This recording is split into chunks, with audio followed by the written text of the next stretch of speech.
Hello, welcome back to Gathering Folds, and today we're folding one of my designs named Garden Pavers that actually uses only grid lines.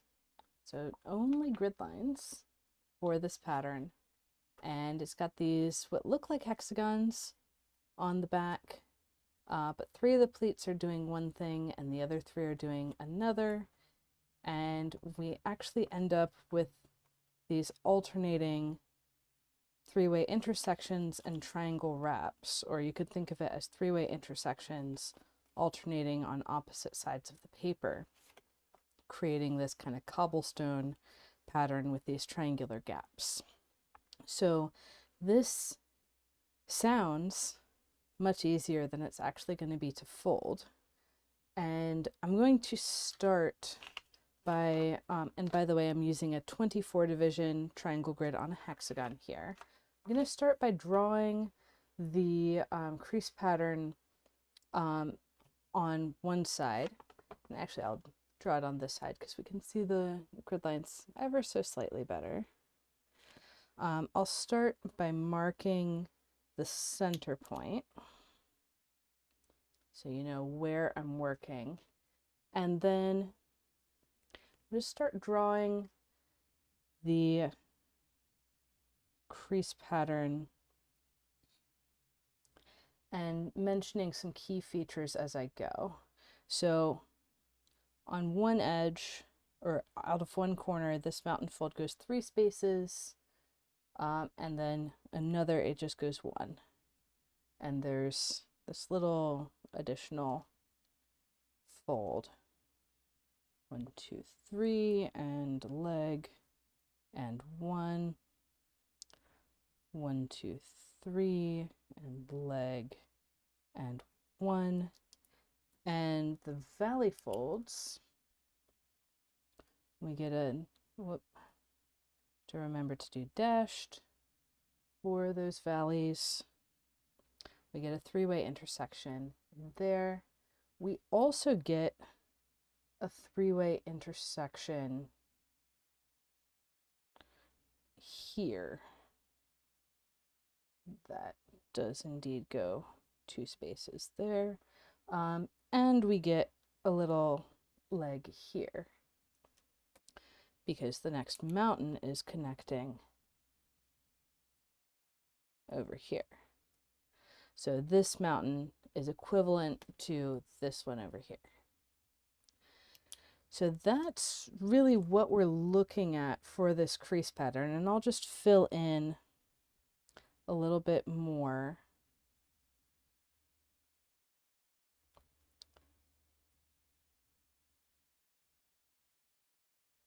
And that came with a leg. So you can see how weird this is.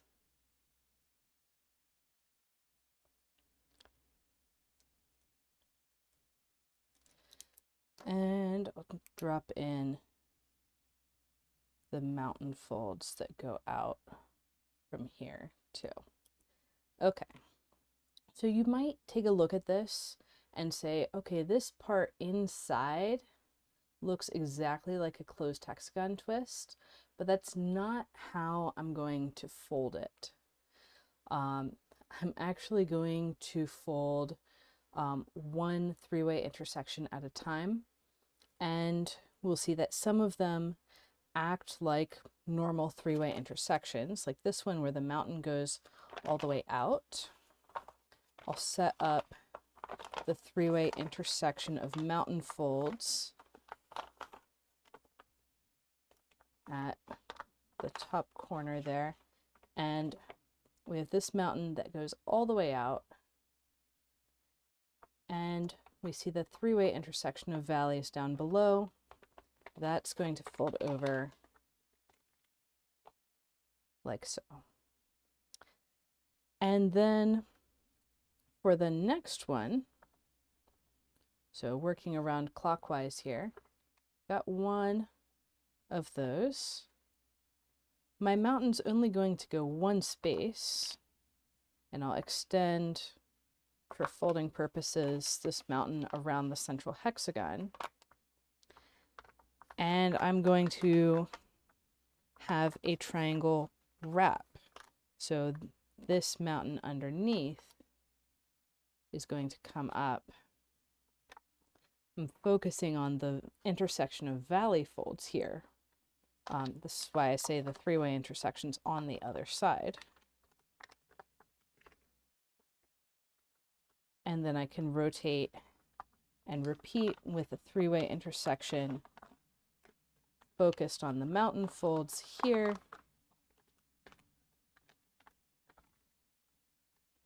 And then if we wanted to, we could flip over and say, okay, my next three-way intersection is going to be centered at this point here.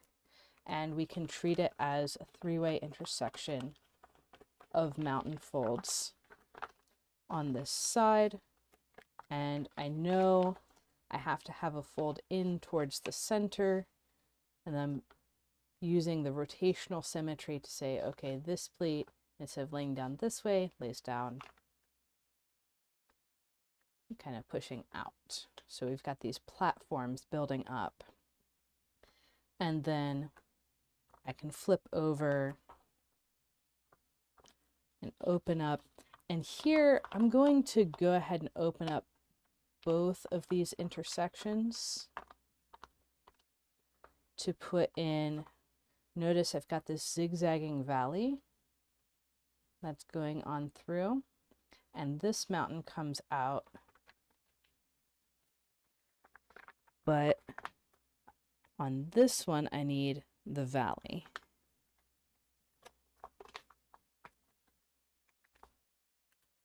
So that's the very center, and there's this ambivalence about which side do we work it on, because we can set up the three-way intersections as triangle wraps from the other side. It's a perfectly valid way to do things. And I actually drew the crease pattern from this side because that's what I have documented on my other screen. But I kind of designed the pattern from this side. And so I could say, okay, I'm coming out from a wrapped, and you can tell if they're wrapped or intersections, because the intersections you can move and the wraps are stuck. So you can come two spaces out from a wrapped intersection and put in a three-way intersection. And I mean, technically you could do that on all of the sides and you wouldn't make any new pleat overlaps. But what I'm going to recommend is working around so that we can get layers around the center to better hit the edges of the hexagon at the same time. And so I'm going to choose to go around this way. It's kind of arbitrary, but I'm choosing that way because these two points are going to be part of the same closed hexagon shape on the back. So I can flip over and say, okay, I've got that corner of the hexagon. I want a new corner, and that's going to be a three-way intersection corner because this one's a wrap on this side. And I can look over at the other hexagon and say, okay, that fold needs to lay down in this orientation. I can drop that into place. Now I have a pleat overlap. I'm actually going to, well, I have choices here, but I'm going to flip over so I can say, okay, this next intersection around the little paver is going to be a three-way intersection. The next one is going to be a triangle wrap. The question is, Oh, I've got to make sure that that one doesn't come undone while I do it. The question is, which side kind of does the honors? This flap is laying in towards the corner that's one space away. That's something we see here. The flap is laying in towards the corner one space away. So we've got symmetry in these pavers. And I want to see, okay, which side do I lean this triangle wrap towards? Because it could go either way. And I'm looking at the previous side. I'm seeing this mountain fold is coming out from under the layer with length 2. So that's going to have to lay down like so. Okay. And if we want to continue working around, we have some options. We can look up top and see, okay, these two interactions are just like these two. So we'll see that translational symmetry very clearly for the whole pattern. And therefore, the next thing that needs to happen is actually not as clear as it looks.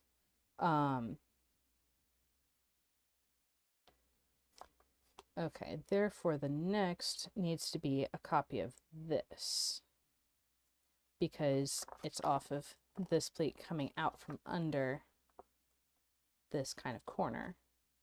So I need to come one space out on the 3-way intersection, or on this pleat, and I'm going to pop a point in there. And there might be some connection issues, but don't worry, I'm also recording this separately, so if need be, I'll upload the recording. So we're coming one space out, putting in a new 3-way intersection that's copying this one up here.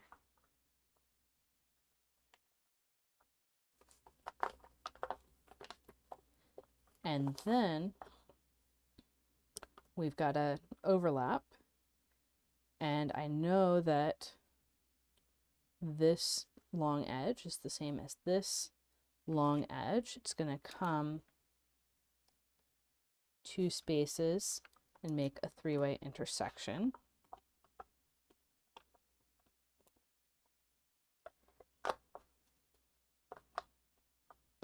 And how does that intersection lay down? It pinches towards the short corner, or the short edge. And then over here, we have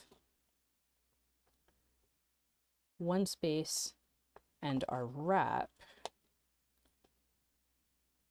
And so this is getting tricky. I'm going to go ahead and flip over and see if I can figure it out from this side. Oh, okay. I need a 3-way intersection here with all those pieces, and that worked itself out. Okay. From here, I want to continue around. This is my next point of contact, and from this side, it is going to make a 3-way intersection, because we had intersection, wrap, now intersection. Which way does it lay over? It lays over towards the wrap on this side. Actually, I guess on both sides it's laying over towards the wrap. This also creates that little triangle stub in there. And then I'm going to flip over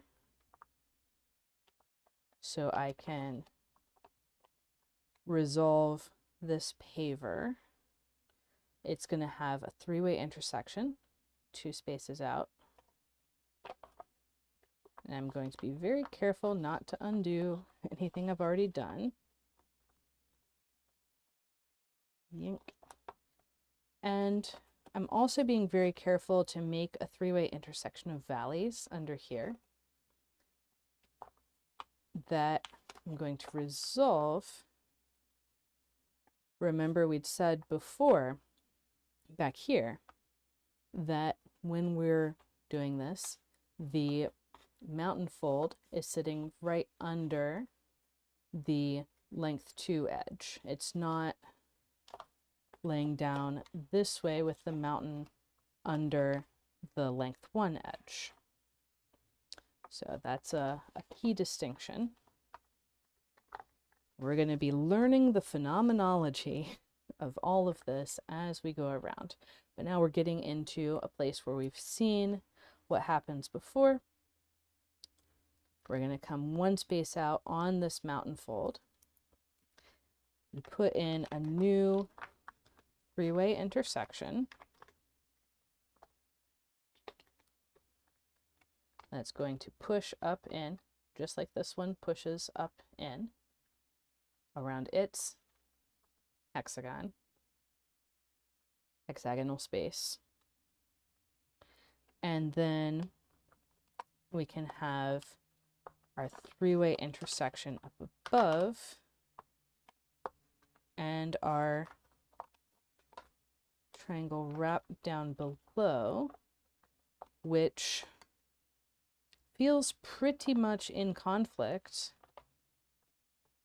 But the crazy thing is, once I flip the paper over, I'm able to see where the corner of that hexagonal space needs to go.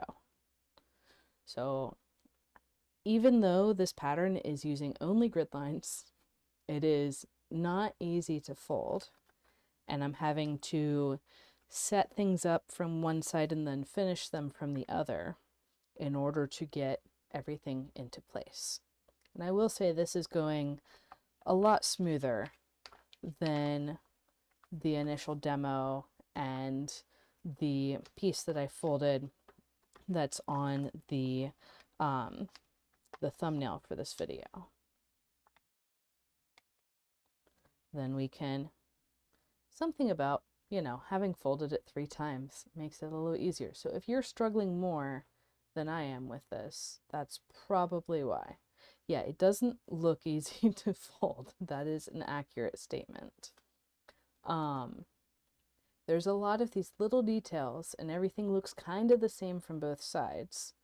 So it's more challenging than it would be otherwise. So returning to the paver side, we're finishing a paver on a short edge. And so I have the three-way intersection of mountains where that mountain continues, and a three-way intersection of mountains where the mountain ends at a three-way intersection of valleys.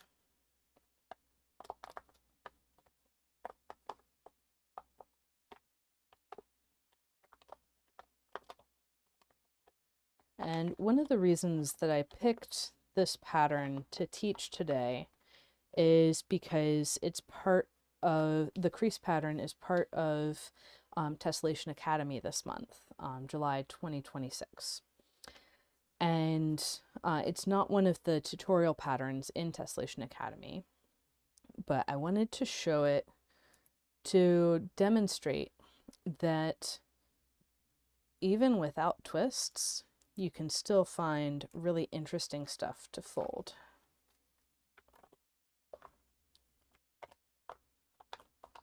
And so here we're setting up that new three-way intersection, but right away we're running into the next overlap or the next wrap, and I'm going to run this valley out because I know I need 2 spaces on this edge. And if I run the valley out past this existing mountain fold, then that is kind of snapping into place what looks like a half hexagon tube, which is what we've been seeing all the way around. So there's an example of putting in both intersections for the long edge at the same time. And now we've finished our ring around the center. It's time to start the next ring around the center. I'm going to arbitrarily pick these two pleats, partly because we're going around this direction and I want to have an intersection on this side first. So I've got the long edge, then short edge, one space away. I'm going to have my new three-way intersection. This one is wrapped, that's tucked in. So I'm going to have my new three-way intersection, and that's leaning in under the short edge, just like we've seen out here. Flipping over, I'm going to finish this hexagon space. I'm opening, and this top intersection is going to be my three-way intersection with the mountain running all the way to the edge. And then down below, I'm going to have the wrap. The question is, which side and which way? Okay, so I'm looking around and seeing this is kind of spiraling this way. So my wrap is going to come in that direction, and then we make these wedge shapes. So for the wrap, instead of folding over this way, I'm going to fold this way, making that wedge, which incidentally makes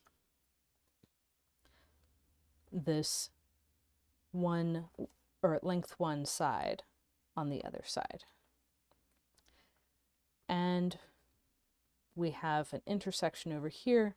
So coming out this way, I need a wrap. Why I'm doing this from this side, I really don't know. So I'm going to flip over to where I can do it as an intersection. But I need to figure out, okay, if I'm coming from under the wrap, then how many spaces? It's 1, 2 spaces,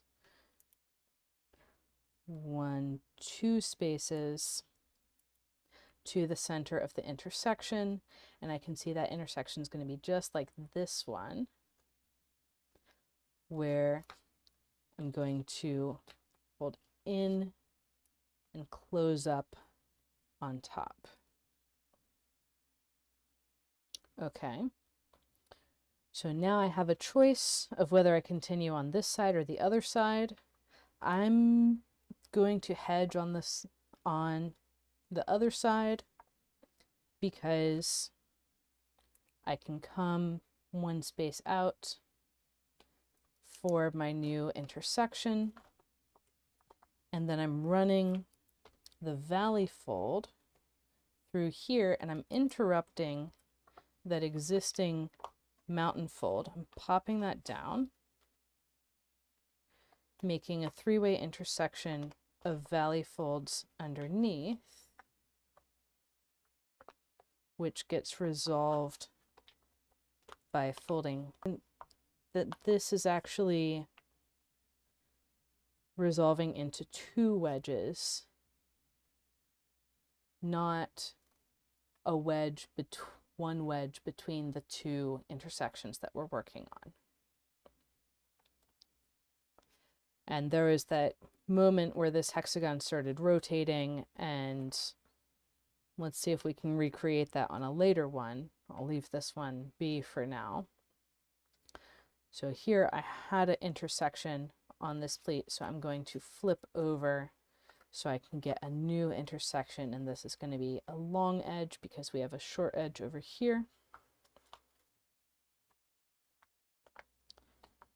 And that pleat's going to fold under the next short edge. And heck, while we're here, I'll go ahead and open up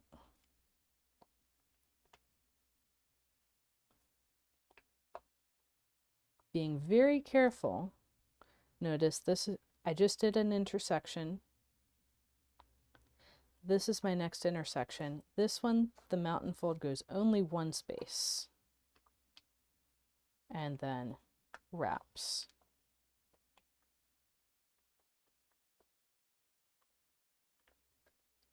And now we have a pleat overlap to resolve this hexagon. And here we have the wrap under this corner, so our intersection is up above again.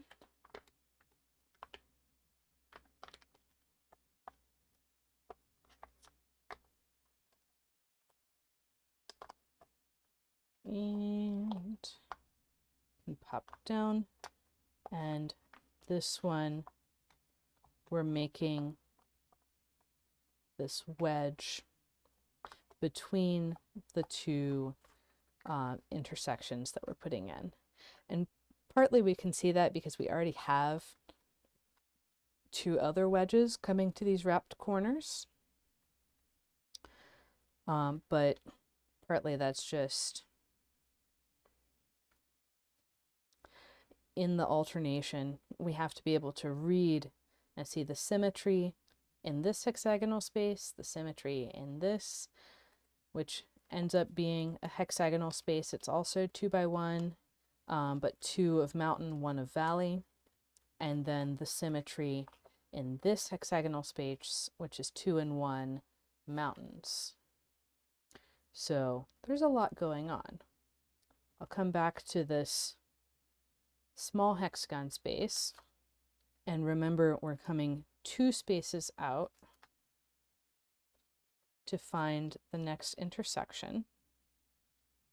And then we've got overlaps that complete, actually that don't complete, that are reasonable to resolve from this side, where we'll come out 1 space for the center of the intersection, and then we'll have our valley going and producing a wrap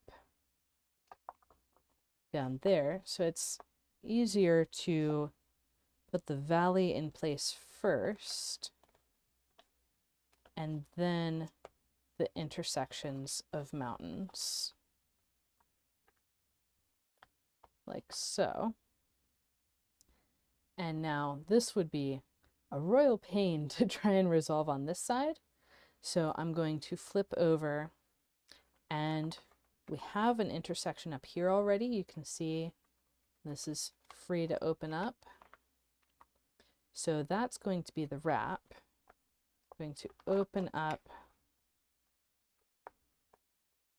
find the mountain folds of the intersection down below, and then that mountain goes just 1 space into the wrap. And here we just have 1 wedge already folded.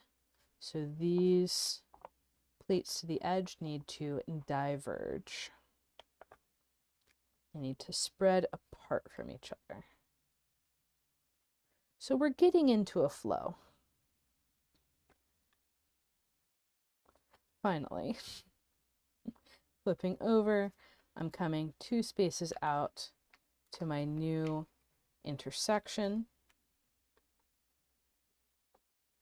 And then if I want to resolve that here, that would be an intersection up above and a wrap below. And then I want to flip over because we're finishing one of these small hexagon spaces. And I'm coming off of a wrap. I have 2 wedges. I'm going to have the intersection above and the wrap below. And those pleats are going to converge. They're going to fold in towards each other. Or I should say the pleats going out to the edge are. There are 5 different pleats that I could be talking about in those 2 intersections. And then flipping over, actually no, instead of flipping over, because we had our wrap down below, I'm going to come out 2 spaces for my new intersection. It's always easier to start a new set of parallel pleats. So when you don't have pleat overlaps, it's easier to do the next thing where you can make it an intersection. And then flipping over, I have the 1 space to the intersection, which feeds up into a wrap.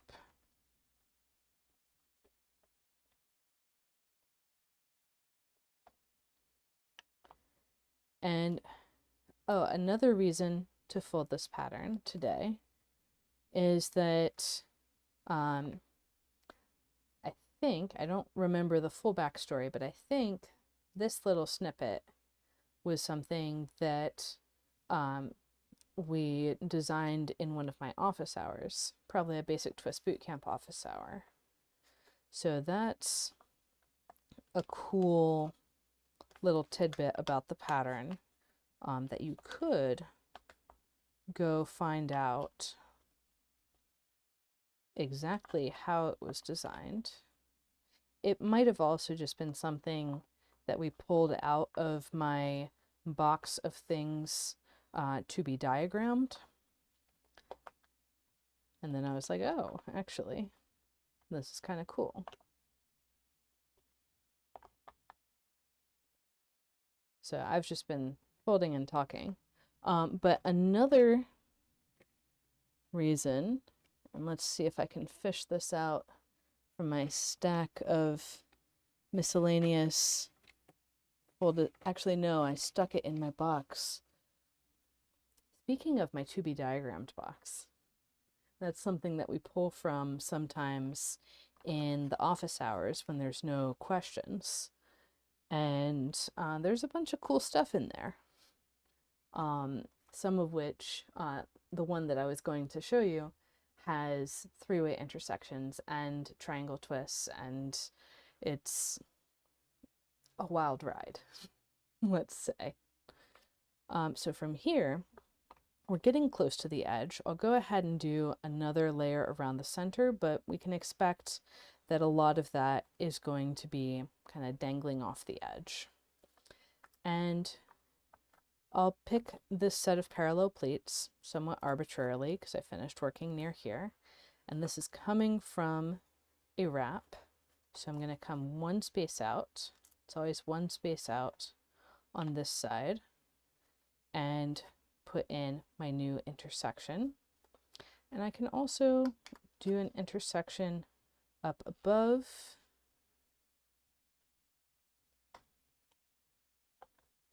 And here's where,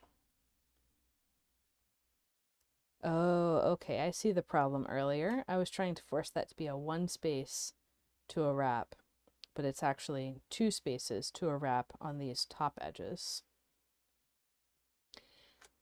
And so I've got my intersection 2 spaces out from that wrap and the wrap in between. And then up here, I'm going to have that is sitting in for a wrap. It doesn't have the top bit because we hit the edge of the paper. Then this one tucks up under. And we can continue around putting in, yeah, strong paper. This is Skytone. It's my favorite paper for folding tessellations, partly because it is stronger than most other papers. It's very durable, very stiff between the folds, so it snaps into place quite nicely. And here, if I wanted to, I could figure out where that wrap is coming into place, or I could go and flip over to this small hexagon side and say, oh, that's a three-way intersection and it pinches in this direction. Either one works for finding that intersection. Yeah, this is definitely a challenging problem. I'm seeing in the chat that someone's saying they would have ripped it by now 100%. That's part of why I'm working at a fairly large scale. And hi, Erlu, glad you could join us. We're actually getting some rain here today, which is very welcome. And then I've got this overlap, which I could really resolve from either side. But let's see if we can resolve it from this side. I've got this pleat on the bottom coming out from the wrap. So I'm going to come 2 spaces out and put in an intersection, which is going to be next to a wrap. And here we're hitting really close to the edge, but I can get that in place, surprisingly. And then let's flip over to see, okay, this would be the center of the three-way intersection. We have the valley coming this way and can pop that down into place. And now we've done 2 edges. We get to repeat again. So coming out 1 space on here, I get my three-way intersection. And then it's easier to count on this side. I'm coming 2 spaces down for the three-way intersection there. And here I'm coming 2 spaces out for the wrap. And then I can go ahead and tuck those layers in to finish the paver.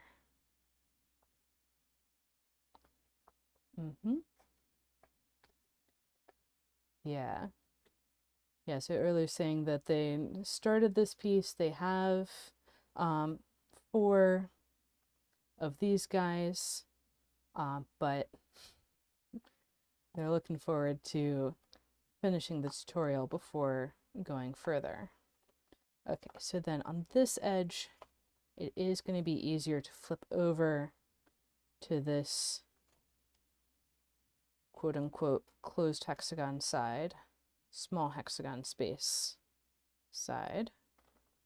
And then at this overlap, coming out the 2 spaces, and see how I've got my intersection here, and my next intersection is not connecting to the mountain fold coming over. I'm letting that pass under.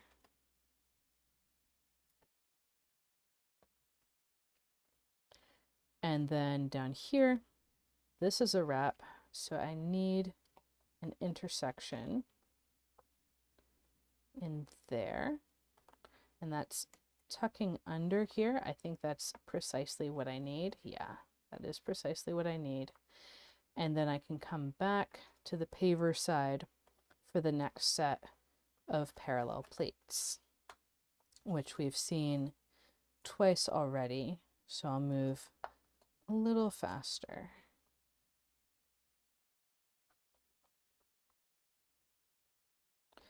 But yeah, the big thing is keeping track of whether you're on a long edge or a short edge, whether you're using an intersection or a wrap, and which way these floppy pleats are laying down. That's the big thing with this pattern, because I'm so used to folding twists all the time, where the way one pleat lays down determines the way the rest of them do. Having this more floppy intersection is a big challenge.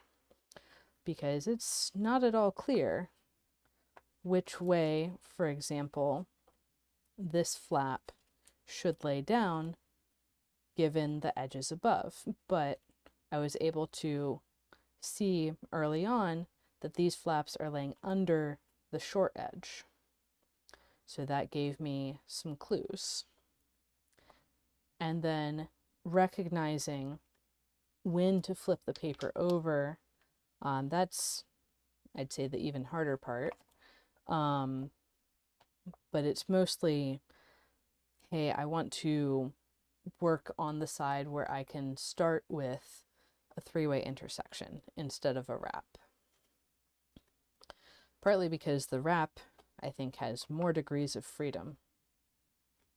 And so it's more challenging to see exactly what to do.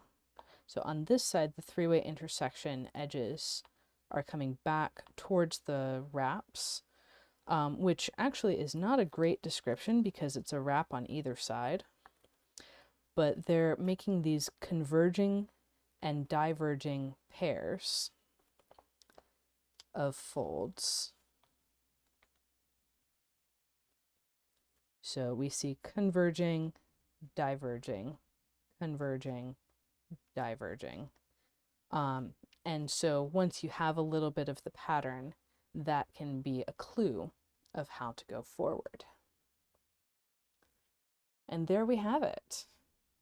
Garden Pavers is complete.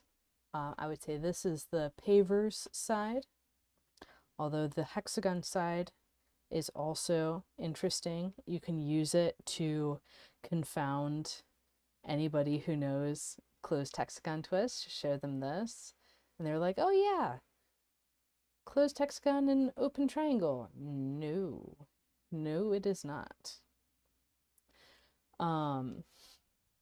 And then you challenge them and you say, well, how many open triangles? How many pleats are coming from the hexagon? What rotation does this hexagon have?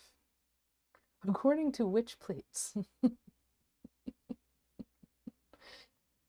And so this is a good one to stump your tessellation folding buddies. But from this side, it's a little bit clearer what's going on. You have these three-way intersections. It's not necessarily clear that those are wraps, but you at least have a fighting chance of seeing what's going on in the pattern. So that's Garden Pavers. Let me show the backlighting real quick.